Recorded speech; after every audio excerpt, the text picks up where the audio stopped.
The Marvels. Oh, who could have seen this developing the way it did? I mean, like everyone, of course. Captain Marvel 2. Nah. The Marvels, though. Yeah. Ms. Marvel. Gotta love it. Ugh. Anyway, this movie goes from bad to worse, and there's something funny here. Apparently, the Marvels will address Monica Rambeau's beef with Carol Danvers, confirms Nia DaCosta. Yeah, that like just thrown together nonsense beef that everyone's got. Yeah, we'll explain it. Who cares? Anyway, it's such nonsense. So let's take a look at this. Despite their close relationship, as depicted in Captain Marvel, Monica Rambeau and Carol Danvers are no longer on the best of terms. Oh no, what could it possibly be? I mean, does anyone actually want this movie? Like, no one. So it was hinted at in WandaVision, and now confirmed in a new interview with the Marvel's director Nia DaCosta, who did Candyman. God, that was an awful film. For a child to lose their aunt, and then to lose their mother. Although she wasn't a child when her mother passed away, she's left to feel like she has no family. Right. It's not her aunt. And she buggered off when she was a kid anyway.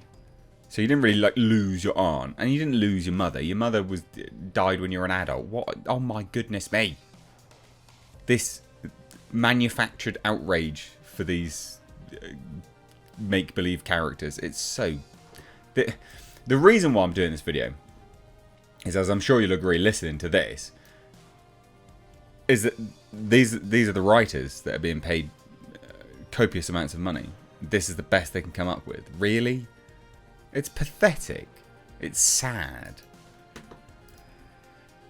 But then to see that her aunt has been popping to Earth every now and off in space doing stuff for a bunch of other people, and also not being able to reconcile any of that because she's never around, that can really create a wound.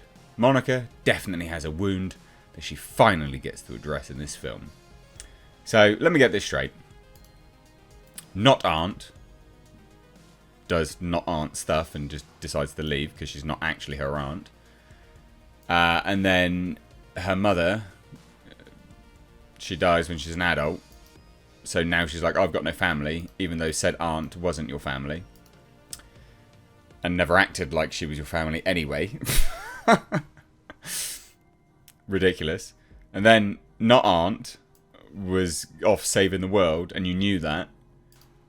And you're jealous? You're jealous that she's saving people in space. This is outrageously shite.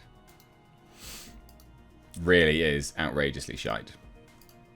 So in Captain Marvel, young Monica helped Carol pick out her costume and then gave her a high five just as she rocketed off to space to help the Skrulls find a new homeworld. That was the last Monica saw of Carol. At that age, she didn't even know her. God. As the effects of space travel seemingly caused Captain Marvel to age very little while back on Earth, many years had passed. So despite their close bond growing up, Monica had to go through the devastating loss of her mother's cancer battle without the person that was essentially her second parent. But she wasn't. Remember, she literally wasn't. And according to DaCosta, Carol has now been back on Earth several times recently, including taking on Thanos in Avengers Endgame. But again, my mouse is doing all kinds of things. I do apologise, guys. This is really annoying the absolute piss out of me. So, it really is annoying me. Anyway, but you'd think that she'd be like, oh, that's my aunt. She's saving the world. But no, apparently not. Okay, cool. It's such trivial bollocks. Really is. I mean, this is supposed to hit theatres November 10th. I doubt this is... I mean, if it does hit theatres November 10th, goodness me, wow. Really, really, really surprised if it does hit theatres November 10th. But this is the thing, like, with Marvel in general, is that they're desperate, you know? Oh, another Kang the Conqueror variant rumoured to appear in Season 2 has been revealed. So, what is it then? This is what I mean, like, is this really that interesting? We saw Victor Timely. I don't think anyone cares about this either. So apparently, these scenes are not repurposed from the first season finale, but rather new scenes taking place at the Citadel at the end of Time and the Void. Apparently we're getting a full circle moment for the story being told in Loki. There you guess. You know, in terms of what it means. I get this is just bizarre. Just desperation. But again, that's not a stretch when you have them manufacturing this level of outrage between people. This little girl barely knew Carol Danvers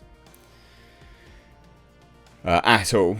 Barely knew Carol Danvers. You know, like really? Okay.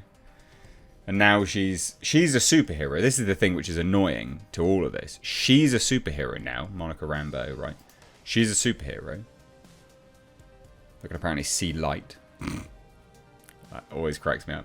So she's a superhero. So you'd think, if they don't come from that perspective in this discussion, there's no good writer in Marvel anyway. But there's definitely no good writer in Marvel at that point.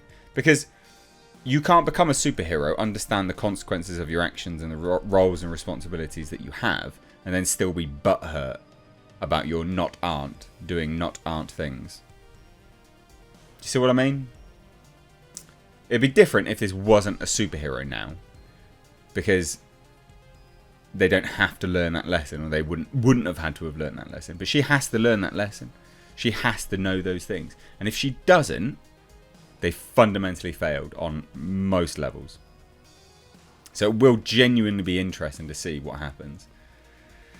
Whether they... I mean... The fact that they're even saying it will address Monica Rambeau's beef and she's going to have a chance to... she gets to address her wound in the film. It tells me that Nia DaCosta is as terrible as she was with Candyman. And this will be some ham-fisted, manufactured nonsense. So anyway, hit subscribe if you're new here. Sorry that this is so late as my first video. I've been working on a car all day and it's been driving me insane. And then my back hurt. Bye!